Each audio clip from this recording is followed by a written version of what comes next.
ஆதன் news நேயர்களுக்கு வணக்கம்.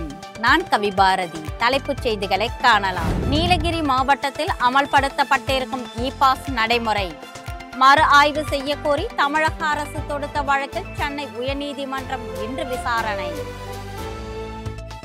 ராமேஸ்வரம் தாம்பரம் இடையே புதிய ரயிலுக்கான நேர அட்டவணை வெளியீடு. புதிய பாம்பன் பாலத்தை பிரதமர் திறந்து வைப்பதை ஒட்டி ஏற்பாடு.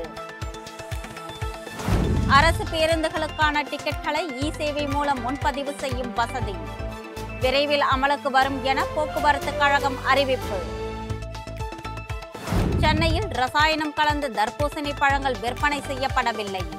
பொதுமக்கள் அச்சமின்றி வாங்கலாம் என உணவு பாதுகாப்புத்துறை அதிகாரிகள் அறிவிப்பு.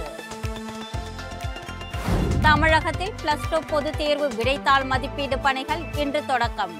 மாநிலம் முழுவதும் 83 முகாம்களில் நடைபெறும் என அறிவிப்பு.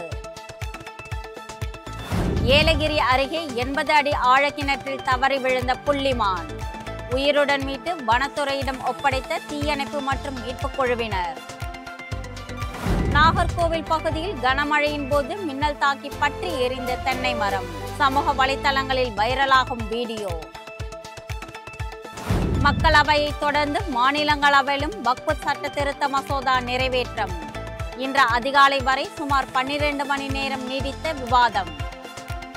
வக்ஃப் சட்ட திருத்த மசோதாவுக்கு எதிராக வாக்களித்த அதிமுக வாக்கெடுப்பை புறக்கணித்து நடுநிலை வகித்தார் பாமக உறுப்பினர் அன்புமணி ராமதாஸ். கலவரத்தால் பாதிக்கப்பட்ட மணிப்பூரில் குடியரசுத் தலைவர் ஆட்சி அமல். நாடாளுமன்றத்தில் மத்திய அரசு ஒப்புதல். 3 நாள் அரசுமுறை பயணமாக இன்று இலங்கை செல்கிறார் பிரதமர் மோடி. இந்திய அரசின் உதவியுடன் செயல்படுத்தப்படும் பல்வேறு திட்டங்களை தொடங்கி வைக்கிறார். இத்துடன் ஆதன் தலைப்பு செய்திகள் நிறைவடைகின்றன. வணக்கம்.